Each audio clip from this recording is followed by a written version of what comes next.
Good morning students. अभी जितने भी बच्चे क्लासरूम्स में बैठे हैं जो क्लासेस ले रहे हैं, सबसे पहले अपनी अपनी अटेंडेंस देंगे। और आज की क्लास शुरू करने से पहले, इससे पहले जो हम लोगों ने पढ़ा है उसके बारे में थोड़ा सा मैं आप लोगों को बता देता हूँ कि सबसे पहले हम लोगों ने इन्वायरमेंट के बारे में पढ़ा था और ये बताया था कि जो इन्वायरमेंट होते हैं वो दो प्रकार के होते हैं, नेचुरल इन्वायरमेंट और मैन मेड इन्वायरमेंट। फिर इसके बाद में हम लोगों ने जो नेचुरल इन्वायरमेंट है उसको दो भागों में बांटा था, या हम ये भी कह सकते हैं कि नेचुरल इन्वायरमेंट के दो घटक होते हैं, पहला बायोटिक और दूसरा एबायोटिक। बायोटिक का मतलब होता है जैविक और एबायोटिक का मतलब होता है अजैविक। अर्थात जैविक का मतलब जिसमें जीवन अंश पाया जाता है और एबायोटिक का मतलब होता है जिसमें जीवन अंश नहीं पाया जाता है। फिर इसके बाद आज हम पढ़ेंगे एबायोटिक के पार्ट्स। तो एबायोटिक जो है उसको भौतिक अवस्थाओं और विशेषताओं के आधार पर चार भागों में बांटा गया। फर्स्ट लिथोस्फीयर, हाइड्रोस्फीयर और एटमॉस्फेयर और बायोस्फीयर, इन चार भागों में से बांटा गया था। जैसा कि कल मैंने आपको इसके बारे में थोड़ा थोड़ा समझाया था और आज हम इसकी ब्रीफली स्टडी करेंगे कि लिथोस्फीयर क्या है, हाइड्रोस्फीयर क्या है और एटमॉस्फेयर और बायोस्फीयर क्या क्या क्या है। तो सबसे पहले हम करते हैं यहां पर lithosphere. The solid earth crust of rocks forming the surface of the earth is called lithosphere. The word lithos means rocks and stones and sphere means domain. So the term lithosphere can be described as rocks sphere.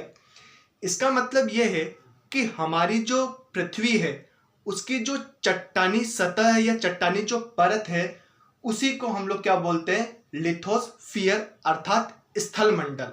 अर्थात पृथ्वी का जो ठोस चट्टानी भाग है उसे हम स्थल मंडल या फिर लिथोस्फीयर कहते हैं। और जो ये लिथोस्फीयर है दो शब्दों से मिलकर बना है या वर्ड से मिलकर बना है, जिसे लिथोस प्लस फियर। लिथोस का मतलब होता है चट्टान या पत्थर और फियर का मतलब होता है क्षेत्र।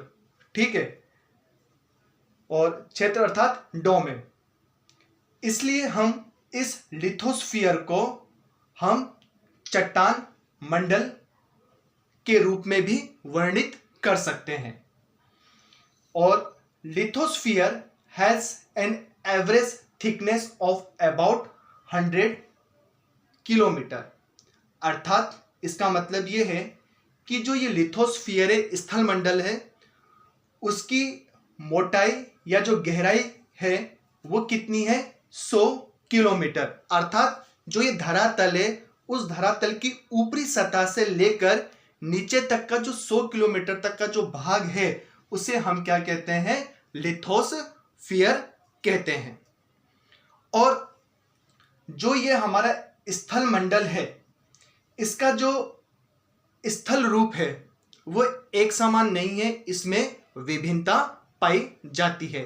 कहीं पर पर्वत है, कहीं पठार है, कहीं मैदान है।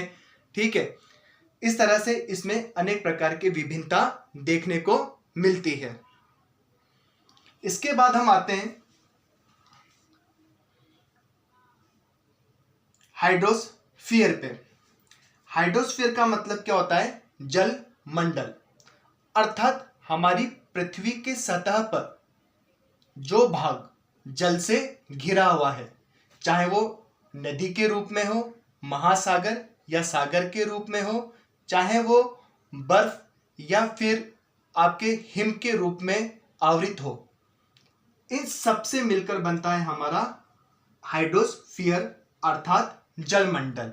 जैसा कि यहां पे लिखा हुआ है, the hydrosphere is the part of the earth's surface covered by the water on the earth found in ocean, seas, rivers, lakes and streams, etc. and in the form of ice and snow together makes the hydrosphere. जैसा कि मैंने आप लोगों को बताया कि इसका मतलब क्या है कि जो ये जल मंडल है, इस जल मंडल के अंतर्गत जो भी पृथ्वी की सतह पर जलीय भाग है, चाहे वो नदी के रूप में हो, चाहे वो तालाब के रूप में हो, सागर या महासागर के रूप में हो, इन सब से मिलकर बनता है हमारा क्या? हाइड्रोस्फीयर अर्थात जलमंडल। यदि हम देखें तो हमारी पृथ्वी का 70% जो भाग है वो किससे घिरा हुआ है? जल से, अर्थात वाटर से घिरा हुआ है। और हमारे जो पीने योग्य जो पानी है उसका कुल 3% जो भाग है उसका हम यूज पानी पीने में, नहाने में, खाना बनाने में, फैक्ट्रियों में आदि में कार्य करते हैं। और बाकी का जो जल है वो हमारे लिए व्यर्थ है, क्योंकि क्या है? वो सागर और महासागरों का जल है और इनका जल हमारे किसी को काम में आता नहीं है। और